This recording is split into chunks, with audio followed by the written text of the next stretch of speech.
सी times के सी संवाद कार्यक्रम में दोस्तों, आज हमारे साथ हैं टैक्स बार एसोसिएशन के जबलपुर के महासचिव।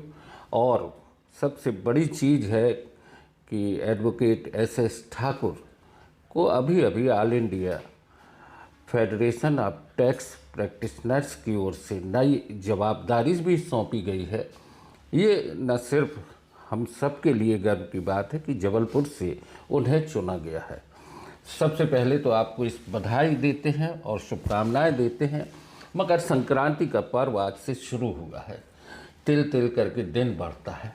इसी तरीके से टैक्स की भी स्थिति है कि टैक्स जो है वो कहीं ना कहीं हमारे राजस्व या हमारी सरकार के लिए एक बड़ी महत्वपूर्ण चीज़ होती है। उससे हमारी योजनाएं तय होती हैं और देश के बहुत सारे कार्यक्रमों में हमारे द्वारा दिया गया टैक्स हमारे विकास के सपनों को कहीं न कहीं पूरा करता है।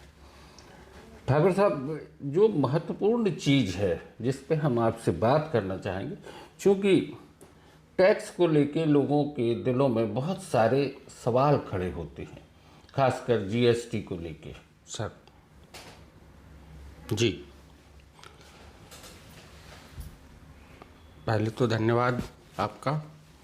और आदरणीय, ऐसा है कि ये बहुत ज्वलंत विषय है, क्योंकि अभी इस एक्ट को लॉन्च करे हुए 2017 जुलाई में हुआ था और इसमें समय समय पर बहुत सारे सुधार और जो ज़रूरत लगी बार उसको जीएसटी काउंसिल को किए गए हैं और निरंतर जारी हैं।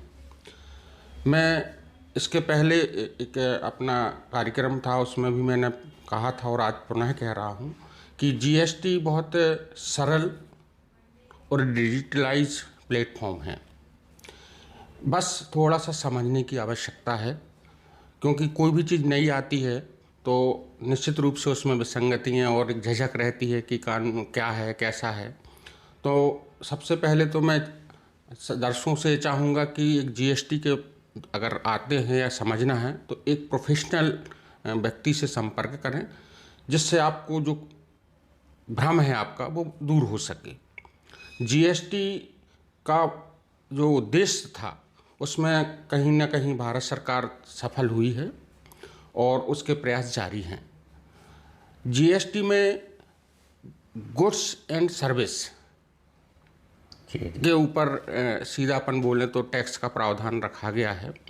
जो भी व्यक्ति सर्विस देता है या मैन्युफैक्चरिंग करता है या ट्रेडिंग करता है, उसके ऊपर टैक्स की लायबिलिटीज़ होती है और उसके हिसाब से भारत सरकार को राजस्व की प्राप्ति होती है और उससे इस देश का विकास, निर्माण और जो आप देख रहे हैं वो होता है।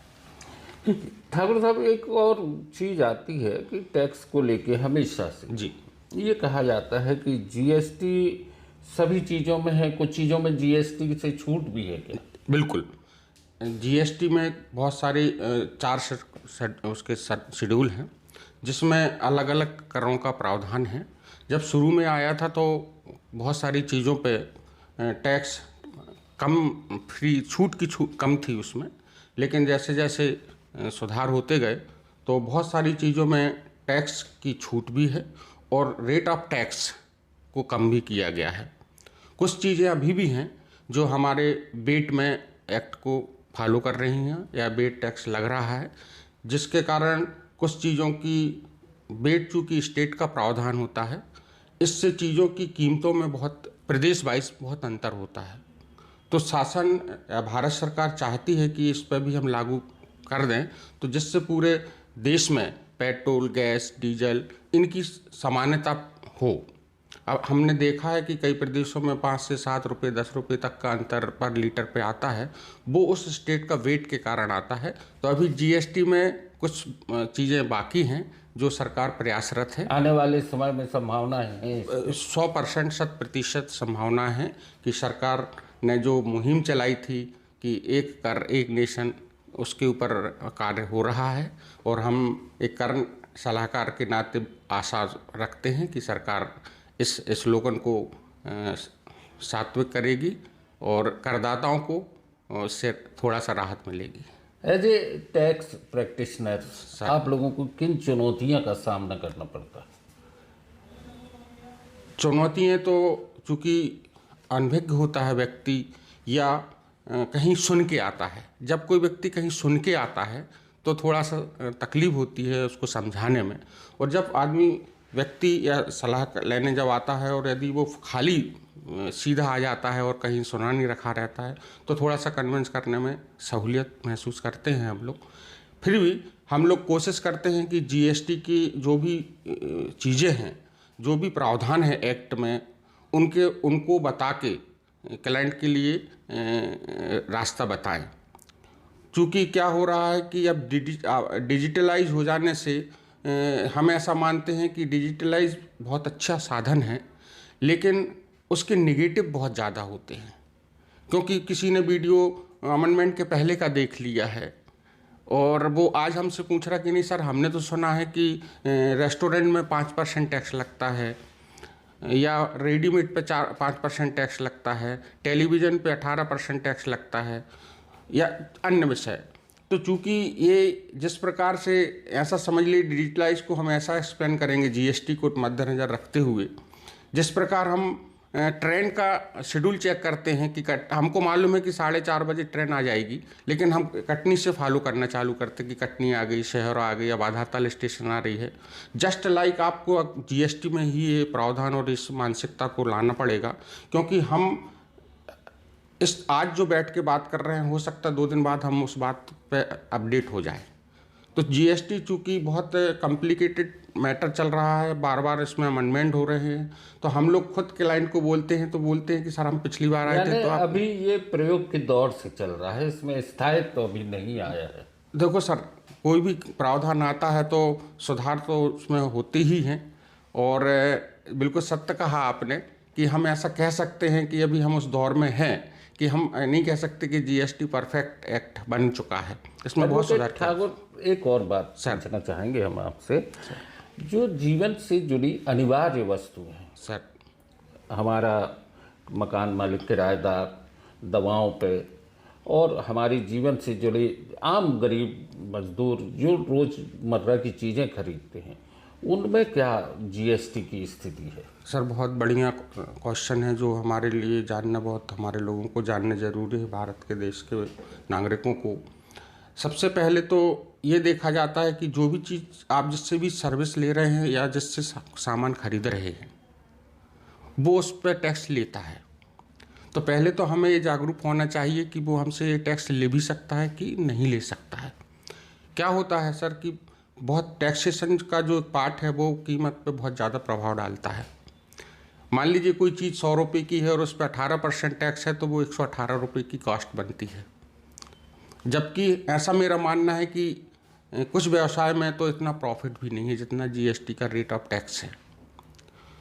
तो जब कस्टमर कहीं जाता है, किसी से सर्विस चीज़ें लेता है, तो उसको ये देखना चाहिए कि सामने वाला व्यक्ति हमसे जीएसटी चार्ज कर रहा है तो उसको जीएसटी चार्ज करना ही चाहिए या नहीं करना चाहिए। होता यह है कि बाज़ार में ये विसंगतियाँ बहुत सारी हैं कि आप ही बताइए कि 100 रुपये की चीज़ 118 रुपये जीएसटी के साथ पड़ती है और वो पे करके ख़रीदता है, और एक अपंजीकृत व्यापारी जो जीएसटी नंबर नहीं लिया है वो उसको 105 में बेच देता है। तो ये विसंगति ही हुई हमारे समाज के लिए कि उसको कैसे मालूम कि कोई व्यक्ति हमसे टैक्स ले सकता है कि नहीं ले सकता है। तो इसके लिए गवर्नमेंट ने जीएसटी पोर्टल पर ये प्रावधान कर रखा है कि आप उसका जीएसटी नंबर डालोगे तो आपको पता चल जाएगा कि व्यक्ति रजिस्टर्ड है या नहीं है। जो हम लोग आम जीवन में देखते हैं कि टैक्सी करते हैं, कहीं रेस्टोरेंट में खाना खाते हैं, ट्रैवलिंग करते हैं, कुछ भी करते हैं तो हमको जीएसटी पे करना पड़ता है। तो हमारी ये जागरूक होना चाहिए कि हमें ये टैक्स देना भी है या नहीं देना है, क्योंकि जीएसटी के कारण चीज़ों की कास्ट पर बहुत ज़्यादा प्रभाव पड़ता है। आपने सच कहा। तो पब्लिक से और जो लोग ये देख रहे हैं उनसे निवेदन है कि आप इतने जागरूक हो जाएं कि आपसे जो टैक्स वसूला जा रहा है वो सरकार तक पहुंच पा रहा है कि नहीं पहुंच पा रहा है। अभी एक बड़ी छोटी सी चीज़ है, जबलपुर का ही मामला है सर। स्टेडियम जो हमारा रविशंकर शुक्ल स्टेडियम, उसको अपग्रेड किया गया है, उसमें एस्ट्रोटर्फ लगे, उसको कॉन्ट्रैक्ट में दे दिया। उसमें जो पर मंथ की जो फीस ली जा रही है लोगों से उसमें जीएसटी इंक्लूड है। जी। तो क्या खेल की या ऐसी स्वास्थ्य सेवाओं से जुड़ी जिनमें हम काम करता है, आम आदमी अपनी हेल्थ को लेके जाना चाहता है, उसमें जीएसटी के प्रावधान हैं क्या? सर ऐसा है कि इन्होंने जो वो ठेका दिया है और किस जीएसटी की किस धारा के तहत उन्होंने इसको टेंडर दिया है, ये देखने का विषय है। आपका सच कहना है आपका कि स्वास्थ्य हुआ और खेलकूद हुआ, क्योंकि स्टेडियम तो खेलकूद के लिए ही बनता है, उसमें व्यवसायीकरण नहीं होना चाहिए। ये हमारी संस्कारधानी के लिए, स्पोर्ट के लिए उपलब्ध है। और तो ये विषय देखना पड़ेगा कि उन्होंने जो टेंडर दिया है वो किस क्लॉज के अंतर्गत दिया है और उसमें जीएसटी लगना चाहिए या नहीं लगना चाहिए। उसका भी एक प्रावधान है पोर्टल पर कि आप चेक कर सकते हैं। चूँकि मैंने सर आपको बताया कि आज पूरा काम डिजिटलाइज हो गया है, आप खुद ही घर में बैठ के चेक कर सकते कि वो टेंडर टैक्सेबल है या नहीं है, या नगरपालिका उसको किस उद्देश्य से इसको दे रखी है, मेंटेनेंस की रिकवरी कर रही है या इनकम जनरेट कर रही है या मेंटेनेंस कर रही है। तो जीएसटी में सबके लिए अलग अलग प्रावधान है उसके अंतर्गत। दोस्तों, टैक्स को लेके हमारी एडवोकेट एस ठाकुर साहब से बात हुई और निश्चित है कि टैक्स आप देते हैं तो आपको पता होना चाहिए कि जो राशि आपने टैक्स की दी है वो सरकार के खाते में गई या नहीं। ये आपकी जवाबदारी है। आप जीएसटी पोर्टल पर भी इसकी जानकारियाँ देख सकते हैं। सी टाइम्स के सी संवाद कार्यक्रम में ठाकुर साहब आपने बहुत महत्वपूर्ण जानकारी दी। बहुत बहुत धन्यवाद। आपने हमको समय दिया और संस्कारधानी को समझने का मौका दिया, इसलिए सी टाइम्स का बहुत बहुत धन्यवाद।